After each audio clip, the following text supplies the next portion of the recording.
Hi guys, सोनूनीज creative फॅमिलीच्या किचनमध्ये तुमचे मनःपूर्वक स्वागत आहे. आज आम्ही बनवणार आहोत धिरडे आणि आमरस.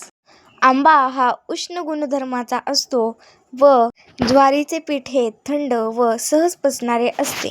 त्यामुळे मराठवाड्यात आमरसासोबत बऱ्याचदा ज्वारीच्या पिठाचे धिरडेच बनवून खाल्ले जातात. चला तर मग आजच्या रेसिपीला सुरुवात करू. धिरडे बनवण्यासाठी 3 वाटी ज्वारीचे पीठ, 1 वाटी गव्हाचे पीठ व 1 वाटी बेसन पीठ चाळून घ्यायचे आहे. गाईस, तुम्ही इथे बघू शकता ज्वारीचे पीठ जे आहे ते रोजच्या भाकरीचे पीठ आहे. तसेच गव्हाचेही पीठ रोजच्या चपातीचे पीठ आहे. यासाठी वेगळी पिठे आणायची आवश्यकता नाही.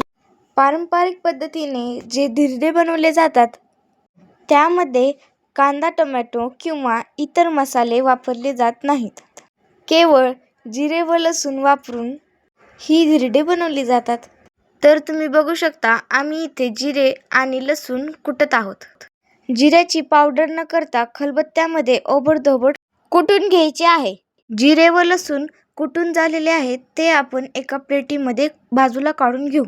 तुम्ही इथे बघू शकता आम्ही एका पातेल्यामध्ये गव्हाचे पीठ, बेसन पीठ आणि ज्वारीचे पीठ मिक्स करून घेत आहोत. आता आपण सर्व पिठे एकत्र करू.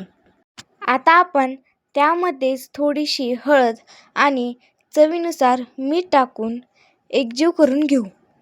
आता आपण त्यामध्ये मगाशी वाटलेले लसूण जिऱ्याचे वाटण टाकून छान परत एकदा मिक्स करून घेऊ. आता आपण त्यामध्ये थोडं पाणी टाकून पीठ सैलसर भिजवून घेऊ. तुम्ही जर आमचे व्हिडिओ पहिल्यांदाच पाहत असाल तर व्हिडिओला लाईक आणि चॅनलला सबस्क्राईब नक्की करा. आपलं पीठ आता छान भिजत आलेलं आहे. पीठ मळताना नेहमी गुठळ्या न होऊ देता छान असं पीठ भिजू द्यायचं आहे. तुम्ही बघू शकता पीठ किती छान भिजलेलं आहे.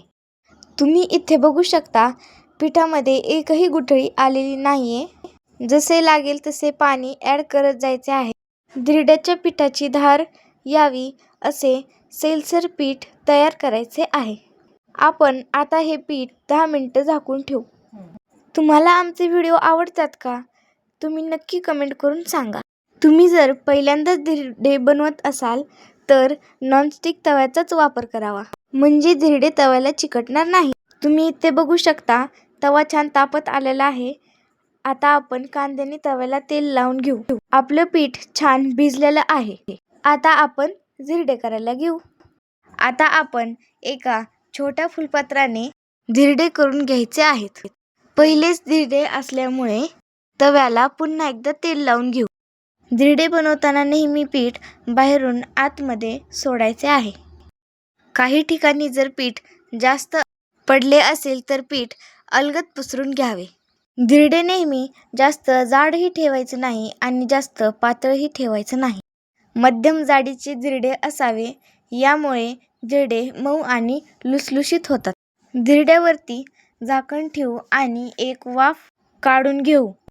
त्यामुळे धिरडे वरच्या बाजूने कोरडे बनते. आता आपण झाकण काढू आणि धिरड्यावर तेल टाकू. तुम्ही बघू शकता आता धिरडे कोरडे पडलेले आहे. त्यामुळे आता धिरडे तुटणार नाही. तर आता आपण धिरडे पलटून घेऊ. धिरडे पलटताना हळूहळू कडा सोडून घेऊ आणि हळूच धिरडे पलटून घेऊ. धिरडे पलटताना हळूहळू घाई न करता पलटून घ्यायचे आहेत. तर तुम्ही इथे बघू शकता धिरडे किती छान पलटले गेले आहे. धिरड्याला किती छान जाळी सुटलेली आहे. तुम्ही इथे बघू शकता धिरड्याचा एकही कडा तुटलेला नाही. आता याचप्रमाणे आम्ही दुसरेही धिरडे बनवून घेऊ. आम्ही अगदी सोप्या पद्धतीने रेसिपी शेअर केलेली आहे.